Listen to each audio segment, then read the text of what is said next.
আসসালামু আলাইকুম। কি অবস্থা সবার? কেমন আছেন? আশা করি আল্লাহর রহমতে সবাই ভালো আছেন। ওয়ার্ডপ্রেসের গুটেনবার্গের আজকে 2 নম্বর ক্লাস। বিগত ক্লাসে আমরা ওয়ার্ডপ্রেসের গুটেনবার্গের ইমেজ, টেক্সট এবং প্যারাগ্রাফ এই দুইটা অ্যাড-অন নিয়ে কথা বলেছি। আজকে আমরা আরও বিস্তারিত কথা বলবো ইনশাআল্লাহ। তো আমি ড্যাশবোর্ডে চলে আসলাম লগইন অবস্থায়। তারপর আমি পেজে ক্লিক করলাম। আমরা হোম পেজের ভিতরে কাজ করতেছি ওয়ার্ডপ্রেসের গুটেনবার্গ দিয়ে, ঠিক আছে?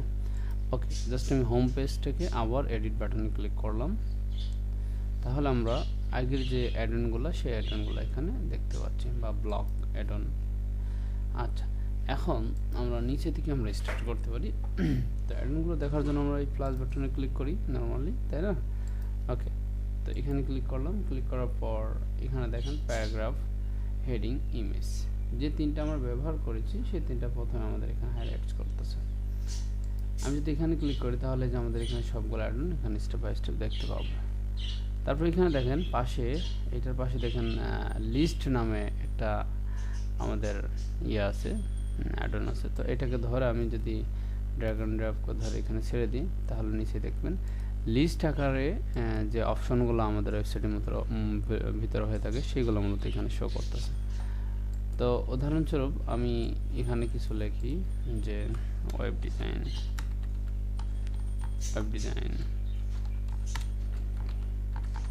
ওয়েব ডেভেলপ, তারপরে গ্রাফিক ডিজাইন। এইভাবে মূলত আমরা যখন কোনো লিস্ট বোল্ড আকারে যখন কোনো কিছু করতে চাই, ডট আকারে অথবা লিস্ট আকারে, তখন এই অ্যাডনটা নিয়ে আমরা মূলত কাজ করব, ঠিক আছে? আচ্ছা, এগুলোকে আবার টোটাল ধরে আমরা এখান থেকে করে দিতে পারি, বোল্ড করে দিতে পারি। তারপরে এটাকে যদি আমরা ডট না রেখে আমরা যদি 1 2 3 প্রয়োজন হয় সেক্ষেত্রে যে আমরা এটা এখানে এইভাবে দিতে পারি, বুঝতে পারছেন? আচ্ছা, এবার এইখানে ক্লিক করলে দেখেন আমাদের এটা মানে কোনটার উপরে কি বৃত্তান্ত সব কিছু স্টেপ বাই স্টেপ আমাকে দেখাচ্ছে। আর আমি যদি চাই এটাকে আরও আমি ডিপলি আরও কিছু করতে, যেমন দেখেন এখানে বেশগুলো অপশন আছে, তো এগুলো অপশন অতটা কাজের না। আমি যদি চাই এটা উপরে দিতে তাহলে যে এটা উপরে চলে গেছে। তো আমি যদি নিচে রাখতে চাই তাহলে নিচের এই অ্যারো বাটনে ক্লিক করলে নিচে চলে আসবে, ঠিক আছে? ওকে, এখন আবার আমি ক্লিক করলাম। ক্লিক করার পর এখান থেকে আমি সিলেক্ট করতে পারি, আবার এখান থেকে সিলেক্ট করতে পারি। তো আমি এইখানে ব্রাউজ অলে ক্লিক করতে সেই কারণে যে আমরা সবগুলো অ্যাডন একবারে দেখতে পাচ্ছি। ওকে, এবার এইখানে দেখেন যে একটা অপশন, সেটা কোড নামে একটা অপশন দেখতে পাচ্ছি। এইটাকে ধরে আমরা যে কোনো কিছু কোটেশন আকারে আমরা যদি চেয়ে থাকি আমাদের পোস্টের ভিতরে বা ডিজাইনের ভিতরে, তখন এইটা এখানে দেওয়া যাবে। ফর এক্সাম্পল আমি যদি এখানে বলি যে এখানে যদি বলি যে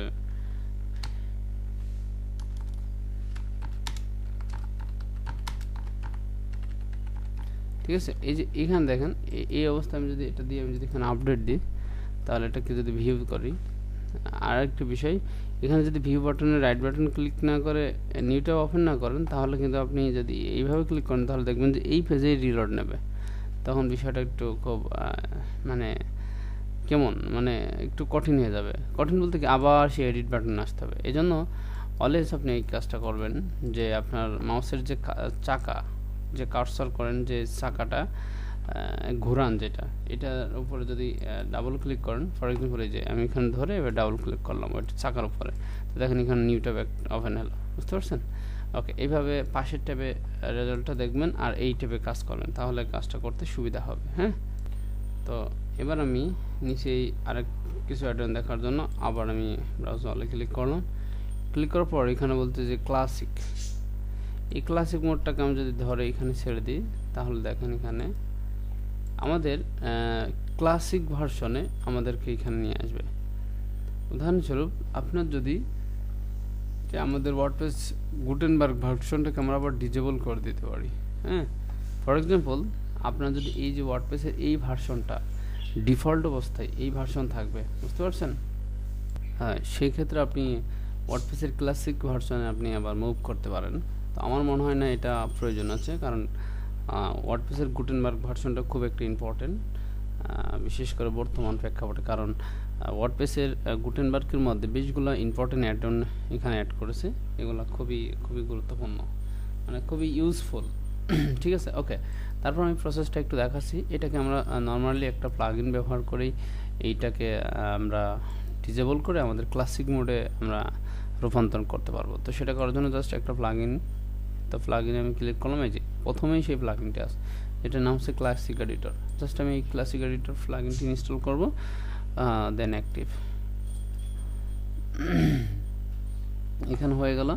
এখন যদি আমরা আমাদের এখানে এটাকে রিলোড দিই তাহলে দেখবেন যে এটা চলে গেছে। ঠিক আছে, তবে আমি এই পেজটাকে আচ্ছা রিলোড দিয়েই দেখাই। এখানে রিলোড দিলাম, দেখবেন যে এই যে গুটেনবার্গ ভার্সনের প্রত্যেকটা অ্যাড-অন এখান থেকে চলে গেছে, দেখছেন?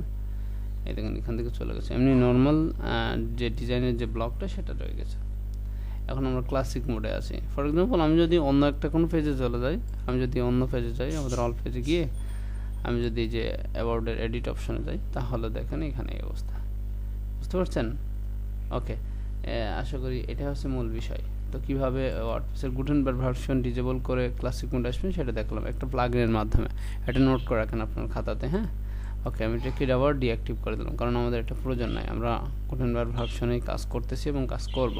ঠিক আছে, আচ্ছা, আপনাদের যদি প্রয়োজন হয় সেক্ষেত্রে এটা দেখে নিন। এবার আমি যদি আমাদের সেই কাঙ্ক্ষিত হোম পেজ আবার ব্যাক করি, আমি আবার এখানে ক্লিক করলাম। এখন দেখেন আমাদের ক্লাসিক মোডটা চলে আসবে, সরি আমাদের গুটেনবার্গ মোডটা চলে আসবে, সেই অ্যাড-অন সহ যেগুলো আমরা করে রাখছিলাম। এই দেখেন চলে এসেছে। হ্যাঁ, এখন দেখেন এইটাই হচ্ছে সেই মোড, যে মোডটা যে আমরা সেই ক্লাসিক মোডে যদি ব্যাক করতে চাই, তাহলে যে আমাদের এই অ্যাড-অনটা ব্যবহার করলে আমরা সেই ক্লাসিক মোডের ভিউটা এখানে পেয়ে যাচ্ছি। এই দেখেন, তখন আমরা পোস্ট করার জন্য যে অপশানগুলো থাকে সেই অপশানগুলো আমরা স্টেপ বাই স্টেপ এখানে দেখতে পাবো। আমি যদি এখানে ক্লিক করি তাহলে দেখেন এর ভিতরে আরও বেশগুলো অপশান হাইড করা ছিল, সেগুলো এনেবল হয়ে গেল। এই দেখেন, দেখছেন? এটাতে ক্লিক করে এটাকে করবেন। তো এইখানে মূলত একদম মাইক্রোসফট ওয়ার্ডের মতোই প্রসেসটা। ফর এক্সাম্পল আমি যদি এখানে কোনো একটু টেক্সট নিয়ে আমি আপনাদেরকে একটু কিছু ডিজাইন করে দেখাই। আমি এখানে পেস্ট করলাম, পেস্ট করার পরে এখানে দেখেন আমি এটাকে বোল্ড করলাম, এটা ইটালিক করলাম, হ্যাঁ, এটাকে আবার হেডিং টেডিং দিলাম। এই দেখেন হেডিং দিলাম, দেখছেন? হেডিং না দিয়ে আমি এখানে যে হেডিং 6(1) প্যারাগ্রাফে আবার ফরম্যাট ফেরত নিয়ে আসলাম। আবার এখানে আমি যে এই যে কী বলে যে বুলেট পয়েন্ট, তারপর আমাদের নাম্বার পয়েন্ট, তারপর এখানে আমাদের কোটেশন মার্ক, এগুলো আমি এখানে খুব সুন্দরভাবে ডিফাইন করতে পারি। এই যে আমি লেফট অ্যালাইনমেন্ট সেট আপ করে দিতে পারছি। আমাদের এখানে এটা কোথায় বসবে, লেফটে রাইটে মিডিলে না আছে সে সেন্টারে, এটা আমরা সব কিছু এখান থেকে ডিফাইন করতে পারি। আবার এখান থেকে যে লিঙ্ক আপ করতে পারি, রিমুভ লিঙ্ক, এটাতে ক্লিক করলে রিমুভ হয়ে যাবে। হ্যাঁ, তো এখানে আবার আমাদের কোনো মিডিয়া অ্যাড করতে হলে মিডিয়া, তারপর আমরা যদি কোনো টেক্সটের কালার করতে চাই তাহলে এইভাবে সিলেক্ট করে এই যেখানে এসে এই যে এইখান থেকে আমরা কালার দিয়ে দিতে পারি খুব সহজে। বুঝতে পারছেন? ওকে, তো আপনাদের যদি কাজ করতে করতে ক্লাসিক মোডের কোনো অপশনটা দরকার হয়, তাহলে সেই ক্ষেত্রে এই ব্লকটা নিয়ে কাজ করলে আপনি করতে পারবেন। সরি, কেন ডিলিট করে দেন? আচ্ছা আচ্ছা, দেখেন আমরা যদি কোনো কাজে ভুল ক্রমে ডিলিট হোক কিংবা আমাদের স্বইচ্ছায় ডিলিট হোক, সেক্ষেত্রে আমরা যদি আবার সেই অ্যাডনটা নিয়ে আসতে চাই, আমি কিবোর্ডের Ctrl+Z চাপলাম, তাহলে দেখবেন আমাদের সেই অ্যাডনটা চলে আসবে এখানে। হ্যাঁ, ওকে, তো এখন এই অবস্থা রেখে আমি এখানে আপডেট দিলাম। আর আরেকটা বিষয় কি, আমাদের অ্যাডনগুলো কোনটা কি অ্যাডন, কোনটা কি ব্লক, সেটা আমরা দেখতে পাচ্ছি না যতক্ষণ না সেটার উপর ক্লিক করছি। এই দেখেন এখানে ক্লিক করলে এটা বুঝতে পারছে এটা হেডিং, আর এটা ক্লিক করলে দেখা যাচ্ছে এটা আপনার যে কি বলে আমাদের যে ডট নিউমেরিক এগুলা অপশনটা। হ্যাঁ, আচ্ছা, এবার আমরা নিচের অপশনে ক্লিক করে আবার ব্রাউজারে দেখি। এখানে কোড বলতে কি, আমরা যদি কোনো শর্ট কোড ব্যবহার করি, কোনো শর্টকাট আমাদের প্রয়োজন হতে পারে। আমাদের শর্টকাটটা মূলত কি, অ্যাকচুয়ালি শর্টকাটটা হলো যে আমাদের ওয়েবসাইটের ভিতরে প্রয়োজন সাপেক্ষে আমাদের বিভিন্ন প্রকার থার্ড পার্টি প্লাগইন ব্যবহার করার প্রয়োজন হবে। এখানে দেখেন একটা বিষয় আপনারা মাথায় রাখেন, আমরা একটা ওয়েবসাইটের ভিতরে একের অধিক প্লাগইন ব্যবহার করতে পারি, বিভিন্ন টাইপের প্লাগইন ব্যবহার করতে পারি, কিন্তু একটা মাত্র থিম ব্যবহার করব, এটা একটু মাথায় রাখবেন। আমি বলতে ভুলে গেছিলাম, থিমস আর প্লাগইন অপশনে আলোচনা করার সময় আমরা কি করব, একের অধিক প্লাগইন ব্যবহার করতে পারবো, তবে একটা মাত্র থিম আমাদের ব্যবহার করতে হবে। হ্যাঁ, আচ্ছা, এটা হচ্ছে বিষয়। তো সেই ক্ষেত্রে যখন আমরা একের অধিক প্লাগইন ব্যবহার করব, তখন মনে করেন যে প্লাগইনের কাজ কি? প্লাগইনের কাজ হচ্ছে একটা ওয়েবসাইটের ছোট ছোট ফিচার, ছোট ছোট একটা অংশ। তো সেই অংশ বিশেষ আমরা বিভিন্ন স্থানে কাজ করানোর জন্য ছোট ছোট প্লাগইন আমরা ব্যবহার করব। আবার সেই প্লাগইনগুলো সেই নির্দিষ্ট স্থানে ব্যবহার করার জন্য আমরা শর্টকাট চাই। ফর এক্সাম্পল আমি এখান থেকে একটা প্লাগইন ব্যবহার করলাম, যদিও হাতে আমাদের সেইভাবে কোনো কিছু নাই এখন, এই জন্য আমি বলতে পারছি না বা দেখাতে পারছি না। তো আমি এইখান থেকে একটা প্লাগইন ব্যবহার করলাম। প্লাগইনটি ব্যবহার করার পর সেই প্লাগইনটির যে রেজাল্ট, সেই রেজাল্টটা দেখার জন্য একটা শর্টকাট দিয়ে দেবে। ফর এক্সাম্পল এরকম ছোটোখাটো একটা শর্টকাট দিয়ে দেবে, এই যে এরকম একটা শর্টকাট দেবে। যেমন আমি যদি বলি যে এরকম কিছু বলে দেবে, এই হ্যালো লেখার ফলে এখানে একটা রেজাল্ট চলে আসবে। এইটুকুর ভিতরেই মূলত মনে করেন যে এই যে আমাদের হোম পেজের এই জায়গাটা একটা ডিজাইন চলে আসবে। ফর এক্সাম্পল আমি যদি এখানে একটা রিলোড দিই, যদি এখানে কিছু আসবে না, দেখুন হ্যালো কথাটা শো করতেছে না। তার মেন কারণ কি? হ্যালোটা হচ্ছে একটা শর্টকাট, এই যে হ্যালোটা হচ্ছে একটা শর্টকাট, কিন্তু এই শর্টকাট নিয়ে কোনো প্লাগইন কিংবা কোনো কিছু করা নেই, বুঝতে পারছেন? এই আর কি, এই হচ্ছে শর্টকাটের বিষয়। যদি কখনো কোনো শর্টকাট আপনার ওয়েবসাইটের ভিতরে ব্যবহার করার প্রয়োজন হয়, তাহলে এই অ্যাডনটা, এই ব্লকটা ব্যবহার করে শর্টকাট ইউজ করবেন। ওকে, আচ্ছা, এখন আমি আবার ক্লিক করলাম, ব্রাউজারে ক্লিক করলাম। ক্লিক করার পর এখানে বলছে যে এই যে আমাদের এখানে দেখেন যে কি বলে এটা, প্রি ফরম্যাটেড, মানে আমাদের এখানে ফরম্যাট করার জন্য, মানে আমাদের প্যারাগ্রাফকে প্রি ফরম্যাটেড করার জন্য একটা অ্যাডন, সুন্দরভাবে আমরা যদি কোনো কিছু ফরম্যাট করতে চাই তাহলে সেটা এখানে অ্যাডন হিসাবে আমাদের আছে, সেটা আমরা নিয়ে আমরা কাজ করতে পারবো। আমি যদি একটু আপনাদেরকে কিছু করে দেখাই, উদাহরণস্বরূপ, আচ্ছা, এখান থেকে কপি করলাম, এইখানে এসে এটার মধ্যে আমি টেক্সটগুলো দিয়ে দিলাম।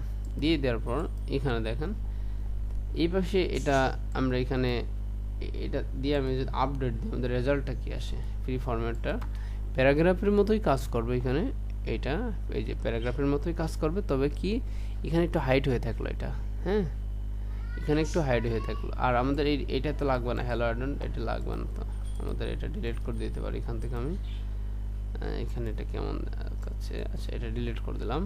আচ্ছা, ওকে, তো এটা একটু হাইলাইটস হয়ে থাকবে যে আমি এই অপশনটা এইভাবে নিয়েছি, এ হচ্ছে এর কাহিনী। হ্যাঁ, এখন আমি চাইলে এটার আরও ডিজাইন দেখতে পারি। এই যে এই পাশে সিলেক্ট থাকা অবস্থায় আমি যদি এখন ব্লগে যাই, তাহলে দেখেন কালার বলতে কি আমাদের টেক্সটের কালার ডিফাইন করতে পারবো। উদাহরণস্বরূপ আমি টেক্সটের কালার এটা দিয়ে দিলাম, আর আমি ব্যাকগ্রাউন্ড কালারটা এখান থেকে চেঞ্জ করতে পারবো। আমি যদি গ্রেডিয়েন্ট দিই, তাহলে যে গ্রেডিয়েন্ট কালারের আবার এই যে এখান থেকে রেশিও চেঞ্জ করা যাবে। আমি কোনটার কী কালার কীভাবে নিচ্ছি সেটা এখান থেকে চেঞ্জ করে দেওয়া যাবে। হ্যাঁ, ওকে, তারপরে দেখেন আমাদের কালারের এই সাইডে যদি একটু বেশি দেন, এভাবে আমরা এখান থেকে চেঞ্জ করতে পারবো। উদাহরণস্বরূপ আমি এটুকু দিলাম, উদাহরণস্বরূপ আমি এটা দিলাম। এবার আমি টেক্সটের কালার যদি আমি এখানে ব্ল্যাক দিই অথবা এখান থেকে হোয়াইট দিই, তাহলে যে এখান থেকে আমার মন মতো সব কিছুই করতে পারবো। বুঝতে পারছেন? আচ্ছা, ওকে, ফাইন, দ্যাটস গ্রেট। এটা আমি করে আপডেট দিলাম এখানে। এবার আমি আবার নিচের এখানে প্লাস বাটন ক্লিক করে ব্রাউজারে আসলাম। আসার পর তারপর এখানে দেখেন এখানে ফুল কোয়েট, তার মানে আমাদের আগেরটা ছিল একটা কোয়েট, তারপর এখানে আবার ফুল কোয়েট। তো এটাকে ধরে আমি ড্র্যাগ অ্যান্ড ড্রপ করে আবার ছেড়ে দিলাম। এখানে দেখেন প্রথমে টাইটেল দেওয়া আছে, তারপরে আবার এখানে ক্যাপশন, নিচে একটা ক্যাপশন দেওয়ার মতন। ওকে, আমি উদাহরণস্বরূপ এখানে একটা কিছু দিয়ে দিই। তো এখানে আমি কিছু টেক্সট দিয়ে দিলাম, তারপরে এখানে আমি যদি আপডেট দিই, তারপরে দেখেন রেজাল্টটা দেখেন এইখানে এইভাবে শো করতেছে মূলত। হ্যাঁ, উপরেরটা ছিল এই আর নিচেরটা এই, তার মানে একটু বড়। হ্যাঁ, এবার এইটাকে আমি যদি ফরম্যাট করতে চাই, এই যে কালার দিতে চাই, তাহলে যে সেম প্রসেসে কালার, লাইক আমাদের এই যে উপরেরটার কালারের মতন। হ্যাঁ, কালার কনসেপ্টটা একটার বুঝতে পারলে আপনি বাদ বাকি সবগুলোর বুঝতে পারবেন। এই দেখেন সেম প্রসেসে, ফর এক্সাম্পল আমি এখানে কালারটা চেঞ্জ করে দিলাম, তারপরে ব্যাকগ্রাউন্ডে আসলাম। আমার যদি কোনো প্রয়োজনে ব্যাকগ্রাউন্ড দিতে হয়, তাহলে এখান থেকে আমি একটু ব্যাকগ্রাউন্ড দিয়ে দিতে পারবো। বুঝতে পারছেন? যদি গ্রেডিয়েন্ট কালারে যেতে চাই, তাহলে এখানে হালকা পাতলা একটু গ্রেডিয়েন্ট দিয়ে দিলাম, দ্যাটস ইট। এখানে বলছে টেক্সট সেটিং, এখানে কোনো ড্রপ ক্যাপ ব্যবহার করতে পারবো না আমরা। যদি এটা নর্মাল প্যারাগ্রাফ হতো, তাহলে সেক্ষেত্রে আমরা ড্রপ ক্যাপ ব্যবহার করতে পারতাম। সরি। এখন দেখেন আমরা যদি বর্ডার ইউজ করতে চাই, তাহলে এটার বর্ডার ইউজ করতে পারবো।